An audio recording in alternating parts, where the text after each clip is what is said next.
So something happened to us earlier today. We were boondocking in this beautiful location, but it was very secluded and remote. I'm gonna turn the camera on so you guys can see kind of where we're at. We're, like I said, literally in the middle of nowhere, but it's so gorgeous because over here there are these beautiful mountains, and like look at that sky. It's just like drop dead gorgeous, like the perfect backdrop for like taking pictures and filming video. And you can kind of see from this side, like just in the middle of nowhere. I was filming earlier today, and before I was going in the back to film, I noticed that there was this white truck that was driving by really slowly where we were on this like road. So there's like a road, and then there's like a little off, like what would you call it, like a little, there's like a dirt road, and then there are dirt trails off of this main like dirt road for you to boondock in. There was like nobody out there. I think there was like maybe one other motorhome that was like really far away from us, and I noticed this white truck like slowly driving on that like main road, and it kind of caught my eye because most people that are coming out here to like boondock, so they have like RVs or motorhomes because they're spending the night, or even like dirt bikes and quads, or yeah, like something like that. Like, yeah, this wasn't like an off-road truck. Or it was an interesting truck though because it looked like it was almost like could tow a truck, even though it looked like a regular. I mean, it was very odd. I get like these weird energy or like feelings from certain things or people or cars, for instance, and I told Travis, I said, that's kind of odd that like this truck is out here, and you know, it doesn't look like he would be coming out here to like spend the night in that type of truck. Like there would not really be anywhere to sleep, you know. Yeah. In the type of truck he was in. So it was just odd to me, and I just had mentioned it to Travis, and Travis was like, oh no, it's nothing, he's probably just like, you know, out driving around, like it's not a big deal, like don't worry about it. So I was like, okay. So I had gone back in the back and I was filming a video, and I had the door shut, so I didn't know what was going on. I wasn't paying attention to our surroundings. But during that time, something had happened with that same truck that I did not see, but Travis experienced it, so I'll let him tell you kind of what happened. Yeah, so I saw the truck get back on like the main kind of dirt road, and he was just driving really, really slow. And I just watched him, I just followed him. We were in the motorhome, so we weren't outside the motorhome, we were inside the motorhome. And I just watched him driving by, and then we were maybe, I don't know, maybe 300-400 feet off of like the main dirt road kind of thing, and so I could see pretty clear like what was going on like on that main dirt road. So he's driving real slow, and I'm just watching him. Then he gets right in line with us, and we're kind of next to a trail like that was like there, right in line with us. He stops the car. I see him get out of the driver's side, like he was like, I was on the other side, but you know, if you open the door and then you stood up on the floorboard, you could like look across like your roof. He did that, and then I see him like this, and so it's far away, but I can see anybody that goes like this, like they've got a camera or their phone or something like that. So he stopped and he was taking pictures like directly of us, and my first thing is I'm trying to think of why he would not be looking at us, meaning what's behind me, for example, that he may be looking at.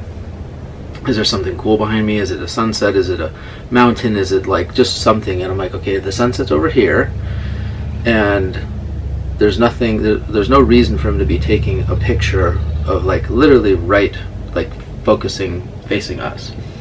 It just didn't make any sense. There was like nothing to take a picture of like behind or something. And so then that kind of triggered me. I'm like, earlier it like bothered Shannon. You know, I didn't think anything of it. I'm like, whatever, he's just doing his thing. And then now he did this, which triggered my thoughts of like, that's kind of odd, that's kind of shady, like you don't need to be taking pictures, or what are you taking a picture of? Like we're out in the middle of the desert. We should also just side note that we don't post where we are until we've left our location, just for like safety purposes, and that goes with Instagram stories too. So everything we post is after the fact. So this isn't like somebody that you know, maybe is like follows us and wants to take a picture of our motorhome, or I would hope that if someone did that, they would want to take pictures with us, not just our motorhome, you know. But it was enough for Travis and I both to want to leave and not feel comfortable staying there. And you know, we have our kids with us, and we never want to put them in a vulnerable or like scary situation. And if something happens that makes us feel uneasy, we definitely want to leave that location. And so that's what we ended up doing. We, you know, got everything ready as fast as we could, and you know, got all the slide outs in, got the kids in their car seats, and headed out of there as soon as possible. And we just drove around until we could find a parking lot with a lot of lights, so it's extremely well lit where we are, and there's cameras that are facing our motorhome. There are cameras all over, but we were in the middle of nowhere. Yeah. And in the middle of nowhere, 5-10 miles away, is a small town, like a very small town. It's kind of the only thing. Other than that, it's like a just stretch of highway and a stretch of highway going both ways. And so we really didn't want to get on the road late and try to drive hours for something like that. So so that's kind of like, you know, what we made do with and stuff. And basically just kind of like got out of the situation before there could end up being a situation. Like we have, I don't know, protection, some different protection and stuff, like, but you don't want to, if you think that there could be something, like there's no point to even attempt to try to like say like, oh, it's fine, like I've got protection or we know what to do. It's like, that's the last thing that you should be trying to think of like if you sense something that's off or feel something's off, just act on it.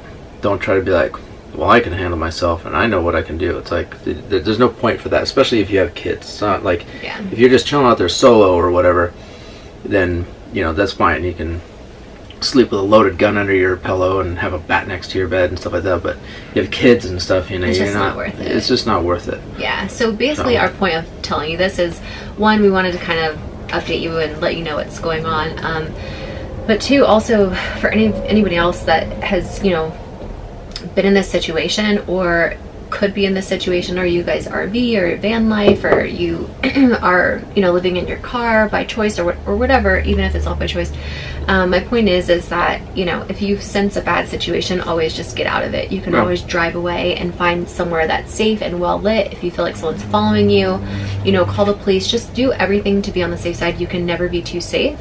And, you know, this traveling and doing stuff like this is super amazing and fun, and I don't ever want anybody to get like scared or discouraged by our story or someone else's story. But just be safe, be aware of your surroundings, you know, and have protection. And you know, like we said, if you're in a bad situation or you feel off, something makes you feel uneasy, get out of that situation. You can always leave and go somewhere where you feel safe. So tonight we are parking literally in a parking lot. And we'll just tell you, it's a casino parking lot. So if there's casinos around, those are always very well lit, and there's cameras everywhere, and it's a great place for you to park and stay the night. Go in, grab a beer. Yeah, gamble. I mean, do whatever so that it's okay for you to like stay there. Yeah, and there are certain places and that will allow you kind of like overnight sort of stay that are like, I don't want to say like written in, you know, kind of thing, but it's kind of like an unwritten rule. Casino. Okay, sorry guys, our camera died, so we're back. But we're basically just trying to make people aware of like situations and keep you guys safe, and hope that we're leading by a good example. By, you know, if stuff happens, you know, to us, like we can kind of tell you guys our story, what happened, and what we do to try to stay safe. But now Travis and I will be able to go to sleep with some peace of mind and not have to worry or be frightened or scared, you know, while we're traveling, because that's not something we want to deal with. I will make another note too, which was, it was super crazy windy. Yeah. And I didn't like that because it was so loud in the motorhome. You know, we have like our slide outs, and then the slide outs have like awning kind of tarp things like on the top of them. They're just like whipping around, the whole motorhome is shaking, and it's just super loud. It sounds like a tornado or a hurricane is like rumbling through. It was like really, really bad windy. And that's not good for safety when you're trying to like listen for what's going on outside. So in the middle of the desert where there's nothing around, I mean, you can hear everything, but you couldn't hear a damn thing with that wind. It was so loud, just like whipping around and moving the motorhome. So that was, another thing that I didn't like. It was like, even if something was going on, like you wouldn't be able to hear it at all. Like you couldn't hear anybody. Right. But anyway, so there are places like we were talking about, like the casino. Some Walmarts I think will let you, but we've pulled into some Walmarts like late at night. Was it Oregon? Yeah. Yeah, we strolled in late at night and we're like, oh yeah, they let you at Walmart, and there's literally a huge sign, no overnight parking. We're like, okay. But we've also been told, which we haven't done this, but a lot of like private, not stores, but private businesses, if you ask them, and if they have a big parking lot or something, and you call them up or talk to the owner or whatever, they may allow you. I think even at Walmart, sometimes you can ask the manager. You could probably ask the manager or something like that. And then trucks, rest stops. Trucks, not rest stops, because like they usually Cabela's. say like no parking kind of thing. Overnight, you mean? Yeah, like at like rest stops, but I mean like the truck stops, like where there's like fueling stations and stuff. Oh. Like they have like huge parking lots in the back. There's like always 30, 40 semi trucks, and they're sleeping and stuff like that in there. And we've done that before as well too. Well, it was another casino, I think. Yeah, I think we've stayed at the casino. We've stayed at casinos before. I feel safe there. Also, I don't know, the bright lights, like, they make me happy and they look fun. I was telling Travis as we're driving, like, all the neon lights, they just look so fun. Yeah.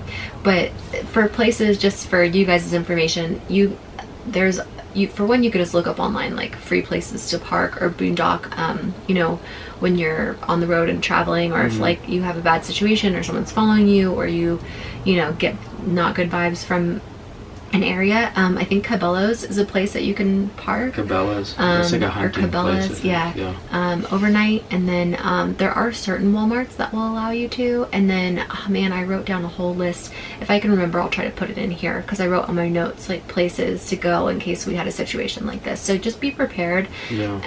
And be safe. I always say it's a crazy world out there. So try to be safe and smart. And yeah, that was kind of our crazy situation. We even looked too as we were driving out to see if we saw that truck like parked out somewhere. I thought maybe he was like casing us out so that like when it got dark, because it gets dark, like pitch black, there's no lights out there. And like he was saying, with that wind, like you just can't hear anything. It would be so like unexpected. You'd be caught off guard. Right, yeah. And I think like if you're boondocking and you are caught off guard, that's why you have protection in that sense. I think you know what I mean by protection, but that's not something you want to have to deal with, right? So anyway, I think we're just like repeating ourselves over and over the same things that we're trying to say, but that's kind of what happened tonight. So now we're like in here, we have our slide-ins in right now, except for our back one, because we are in a parking lot. We don't want people thinking we're like camping out in the casino. Yeah. So we're trying to be a little bit more stealthy here. But we'll probably go in and maybe Travis wants to go gamble or something like that. And no, we're planning on doing that. Just for one, it's like a nice fake favor, and two, like it's fun to get in there. It's like all the lights and everything. It's like kind of cool. But the other thing too I was gonna say is, if if for some reason like you get to an area, just be smart about how you position yourself. Good point. So if you stroll in, like for example where we were at, I backed up this dirt road so I could be like facing downhill and kind of like ready to go. Not that I was concerned with that, but it was more for does that. It was more for like the view kind of thing. But I like having myself positioned. Like I'll never like get myself in this funky position where if I need to leave quickly, I gotta like do a 3-point turn and do all this stuff. Like when we stayed the other place too, I did all that work ahead of time and then parked. So if we gotta go for whatever reason, I mean, a flash flood, rain, thunder, a lot of different things. I'm not just talking about like people kind of sense, but if you got to get going for whatever reason, like you can go. You're not like, oh gosh, like what I got to turn around, I got to do Yeah. all this stuff. It's a really smart thing that he does, and it's also easy once you leave, because then you can just like, you know, leave very easily. Yeah. But hopefully our little video gives you some I don't know, ideas, and it's late, and so I'm trying to my brain's not really working right now, but like, not ideas, but like education to, what am I trying to say? Help me out here. Yeah, just helpful like tips. Yes, you thank know, you. like and educating on, you know, different situations that we've come up with, you know, upon or dealt with, or you know, whatever else. Yeah. I think you want to show them where you're at. What do you mean? They can go up the thingy, pull up the side, or Oh, can you even see? I don't know. Yeah, show them. I mean, Yeah. you could see how well lit it is. this one is bad, but no, you can pull up that side and then just spin it over, and you can see literally like This is a manual snap one, it. right? Yeah. Why can I? Oh, jeez. I can never do that. There you go. It's so well lit, like Literally in the in a parking lot. Yeah. We're like near Nevada, or we're in Nevada right now. We were in Utah, Yeah. and now we're in Nevada. And there's You like can this pull it area down. between like the Bonneville Salt Flats where we were. We stayed at, like, what was that place that we stayed at? It was called You want something. to pull it down? Yeah, sorry. It It was called like something backcountry, or mountain, silver mountain Backcountry? I don't know. backcountry. I don't Yeah, know. we're something basically like that. right at the Nevada-Utah border, and then there's all the casinos, because right when you hit Nevada, like, they put basically casinos. They kind of do that everywhere. They do it at Prim, they do it. If you guys have any advice or tips on safety when traveling, or places that you could stay overnight, please let us know down in the comment section. That will help not just us out, but also anybody else that's watching this video that wants to know. But yeah, thank you guys so much for watching. We are sending you all of our love and all of our positive energy. We hope to see you in our next video. Mwah. And you know, we'll be here. Will you?